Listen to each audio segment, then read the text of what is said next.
Fala galera do G-Fight, Diego Ribas, direto de Las Vegas, numa conexão com Brandon Allen. How are you, sir? Thank you for your I'm time, by the way. I'm good. Thank you for having me, man. Always a pleasure. Brandon, where are you right now? I'm in Louisiana. Louisiana, perfect. First question, did you have the chance to watch your fight, your last fight? Yeah, I've watched it a few times. Not a whole lot, but I've watched it a couple. And how do you rate your performance? It could have definitely been better. Of course, I'm a perfectionist, so always want it to be better. But I still think, based on the rules of MMA, I still think I clearly won the rounds 4-1. If I'm being super generous, 3-2 clear. And by the fact that the fight was a split decision, does it bother you? Do you see like a gap where could go both ways? Do you see that, oh, this judge could have seen the fight going to Chris, not to me? Maybe it's angles of where they sit, but I think the overall problem is that we never have a collective definition as far as rule sets. There's never nothing that says um, you have to do this, this, and this to win the fight, or there's too much opinions in the judging criteria. So, and how I interpret the rules is everything falls under first fight ending intentions. After we go fight ending intentions, then we can go to damage, control time, all these different scenarios. So I don't know. I just think it's too opinion based when it comes to rules. And then also I also understand that it's where the judge is sitting. So it's a combination of things, but it is what it is. I think I clearly won the message. I think I clearly won the fight. Perfect, perfect. Okay, before the fight, you're, if I'm not wrong, you were heavily favored on the online bets and stuff. Chris he took the fight on short notice, right?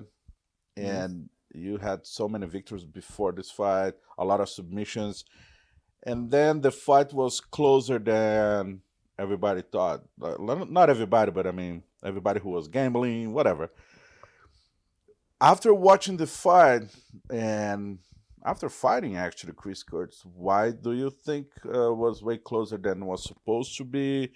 Do you believe the matchup's not good for you? Like, because you guys fought twice, is him a bad matchup for you? 100%. I think he's a very tough matchup for me personally, but I also know that Chris is one of the best guys in the world. He's been around the block 3 or 4 times. He's a true vet, and that guy can beat anyone in the world on any given day. And for me, stylistically, he is really hard. He's short. He's stocky. He knows what he's doing, and yeah, he's just a difficult guy for me personally. Stylistically, he's tough, but again, I expect myself to be even better than what I was, and it is what it is, man. We both took the fight on short notice against each other yet again. So yeah, I don't know. Chris is a tough guy. He's a good opponent, and like I said, he's a true vet. But I think in that fight, I think I clearly won. I don't think it's as close as what everyone thinks it was. In my opinion, I don't ever agree with the statistics that the UFC give on punch numbers for me or for him, or like I don't really agree with them ever. But even if you go by those statistics, we were very, very, very close. But I had way more takedowns, more control time. Um, so I don't know. I don't get paid to judge. I just get paid to fight, and I think I clearly won that fight. Yeah, he's a short guy with longer reach. It's kind of hard to emulate or to have somebody with this frame at the For gym, right? sure. For sure. And he's a good boxer. He's been doing it for a long time. He's knowledgeable wrestling on the ground. He's knowledgeable everywhere, and he's fought the best guys on probably almost every promotion. So hats off to Chris. Yeah, tough guy. I love watching his fights. One specific thing that I would like to talk about the fight is you took him a lot, like I would say 4 or 5 times. You took him down, and every time you took him down, you took his back, but you were not able to tap him to submit him. And I've seen you submitting so many guys like Muniz, the Brazilian guy, very really good jiu-jitsu guy, Paul Craig or Bruno Silva. And my question is, why do you think we're not able to tap Chris Kurtz? It's more like there was a detail that you couldn't do, or it's actually him. His defense was really good. No, his defense was proper. I had my head on the wrong side a lot of the times when I had his back, which allowed for him to turn into me. And he did a good job of controlling one hand, and his defense was solid. It was proper. I think I did poor on my head positioning, and I think I did poor of just looking for the choke. I have a lot of other techniques that I could go to from there, but I just didn't do it in the fight. I didn't train a whole lot of jujitsu for the fight. I was preparing for something totally different, different physique, different style. Um, and so, yeah, he did a good job. At the end of the day, he did a good job with his defense, and I did a poor job of executing. And even though you won the fight, there are lessons to learn from the fight, right? For Always. sure, every time. Perfect. So right now, let's move on. Like 7 victories in a row, if I'm not wrong. What's next for you? Man, I don't know. Hopefully, I fight again.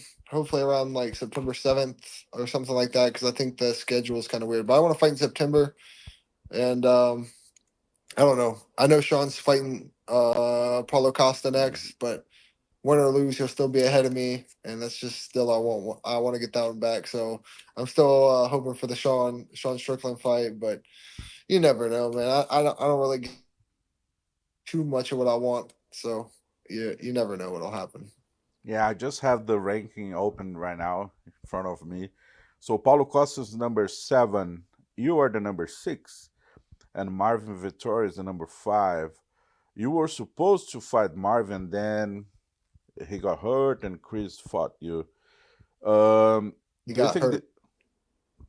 Okay, oh, I can't say anything about it. I don't know. Actually, they trained together, right? Marvin and Chris. I'm sure they did it one time, but I don't know. I don't think anyone likes Marvin. He's always sitting there lonely by himself, like a little kid at the PI. I don't think anyone likes him. Is there a kind of fight that you would like to have? Like maybe the next one would make sense for you? Number 6 against number 5. No, I'm good. We're past that. I'm that kind of guy. You offer me twice, I say yes, yes, and then I end up fighting somebody else both times, or we don't fight once and I fight someone else the second. Whatever the case may be, I'm over. Kind of that guy. I don't have any. I'm good. So I mean, to me, I'm the number 5 guy in the world. On that piece of paper, I'm not for. I think the reasoning that I got was his losses are higher ranked than mine or something like that. I have no idea, but that was kind of the answer I got. So never heard of that before. I didn't know we're going off of those type of statistics, but because his losses are higher ranked, that's why he's ahead of me in the rankings still, even though he's not active. He wasn't supposed to fight, or he was supposed to fight and didn't fight. I still fought, and he's what 8-3 in the division, or 8-5, something like that. He's something trash, and I'm 12-2. Okay, I gotta ask you that. I have the. I was covering your last fights. We did talk to each other a couple times, and they're always nice, always friendly. Even when you talk about your opponent, there's something about Marvin Vettori that pisses you off because you don't talk like that pretty much about nobody else. No, I don't like him, man. He's just I always was told you can't have a rational conversation with someone that's irrational. And that guy's not even irrational. He's just completely delusional. He's the guy that really thought he smashed Izzy all fights. I'm sure he probably think he whooped Cannoneer. He's just a delusional guy. I just don't like him. And he's the one always pointing the finger at me saying I'm talking online, but when I see him, like he's the only one that does that. I don't know, man. I don't like to talk about him too much because it just gives him fucking fame. But yeah, I don't like him at all. I think he's a shitty person. Okay, let's move on. And we kind of talked a little bit before, but Paulo Costa and Sean Strickland are fighting. How do you see this fight? Were you surprised? Do you think it's a good matchup for the rankings for the middleweight division? Honestly, I think it's I I don't understand how Paulo gets all these big fights. I really don't. I don't see how he continuously gets big fights. But hats off to him or his team or whoever's getting in the fights. Good on him. I think it'll be a good fight. I think. Oh man, I really don't. I think see it as interesting because to me it's always what Paulo is going to show up. The Paulo that fought Robert was pretty solid, but I don't know. I think it's going to be a good fight. I just think it's weird for the division. The number one guy, or yeah, the number one guy I think is showing right now. Fight number 6 is crazy, but I mean they just announced Cannonier versus Imavov or something. So 8-4. I don't know. It's just weird. The division's in a weird spot right now. It's in a weird state, and I don't know. I guess for me, it's just sitting out and waiting for one of these bigger fights to happen, and then I hopefully will get winner or something like that. I don't know. It's just again, it's just a very weird position the division's in right now. Yeah, might be tough for you guys because I get like you were talking about the judge. There's nothing very clear, but when it goes to ranking, same. There's nothing very clear why this guy's number one, why this guy's number 7. There's nothing very clear, so it For is sure, what it it's is, right? it's it's super political. Rankings is probably the most political thing. And when you look to if you know someone in the media that's involved in that process, the rankings process, there's never like a clear cut answer. Like I said, the answer that I was given was because his losses are higher ranked or something to do with his losses. It had nothing to do with his wins or anything like that. It was all about who he's fought, which our losses were higher. I don't know. I don't understand that. It had nothing to do with wins. So that's what kind of throws me off. It was nothing to do with the win streak. It was nothing to do with who he's beat. So it's just kind of weird. But again, it's just political, and it is what it is. At the end of the day, it as long as the UFC, whatever the UFC says, is what happens. Yeah, I don't know either because I don't vote. I've never voted, so actually, I don't think there's any Brazilian media voting nowadays. So You I got to get really, in on that. I don't know how that works. Actually, okay, moving to another topic. I remember like years ago in Brazil, we had this conversation between the media guys. Like we kind of had an agreement between us Mhm. that if we vote for the ranking, our decision is gonna help to put Brandon Allen or maybe his number 4, number 6 or 7, and that decisions are going to be made by his rank. Somebody's going to accept or deny fighting you if you're number 4 or 7 or 9. And as a media, we are not supposed to be part of this decision. You know what I mean? Yeah, So we kind of have this conversation years ago in Brazil, and I that's why there's no Brazilian media voting anymore. that's good to know. That's interesting. Yeah, I guess nobody knows, just us Brazilians. We know now. Okay, my last question for you. Now nobody cares about Brazilian media anymore. Let's talk about the fight. My last question for you is a personal question, Brandon. I've been following this game for a while. It's not a secret what I'm gonna say now.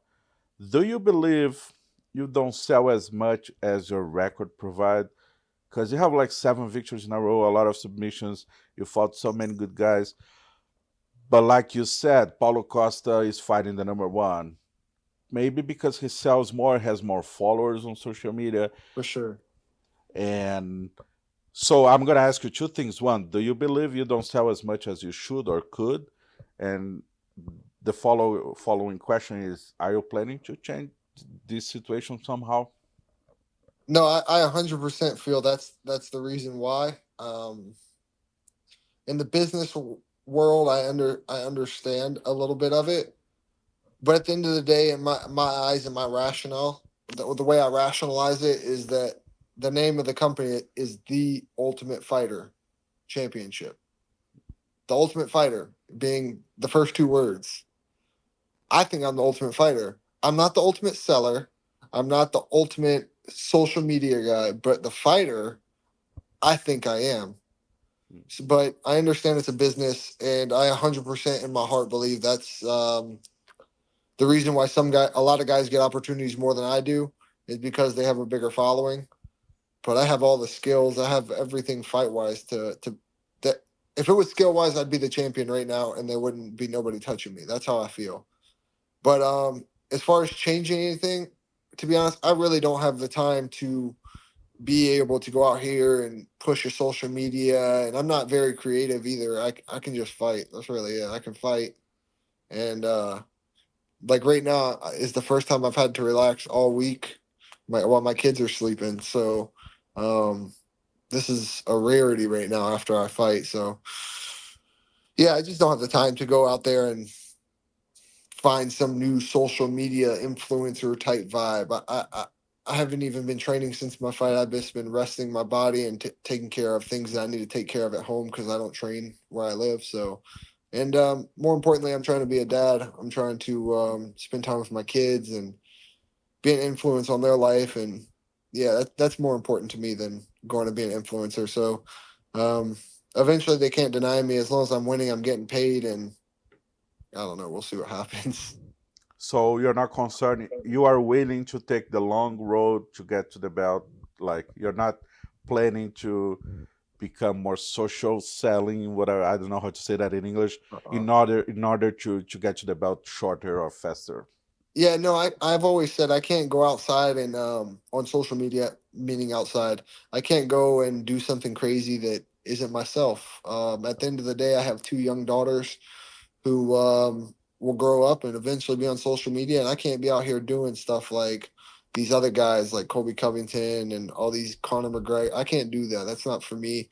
I can't look myself in the eye, in the mirror and feel like a man that's raising, good productive members of society being as my kids and do those things with them being able to look back on it and see it and ask me questions. So I'm just going to be myself. I'm going to stay true to my morals and what I believe in.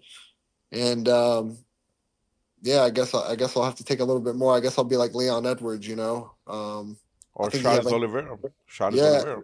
exactly. I thought I know for very certain. I think Leon had like 80,000 followers when he fought for the title. Then through the roof. So I guess that'll be me. I don't know, man. I'm just trying to take it day by day and just win fights. As long as I'm winning, again, I get paid, and they can't deny me eventually.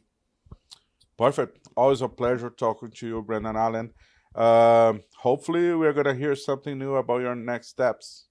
And until So, of there, uh, by the way, I know you're taking a rest and you have your daughters. Thank you very much for the for your time to talk course. to us. Last but not least, send that specific message for your Brazilian fans.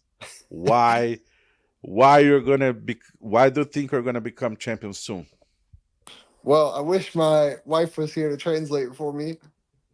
She's gonna laugh when she watches this, but obrigado to all the Brazilian fans out there. Hopefully, I'll be champion soon. As soon as I get the opportunity, I'm winning that, and then we're gonna come do something fun in Brazil for sure.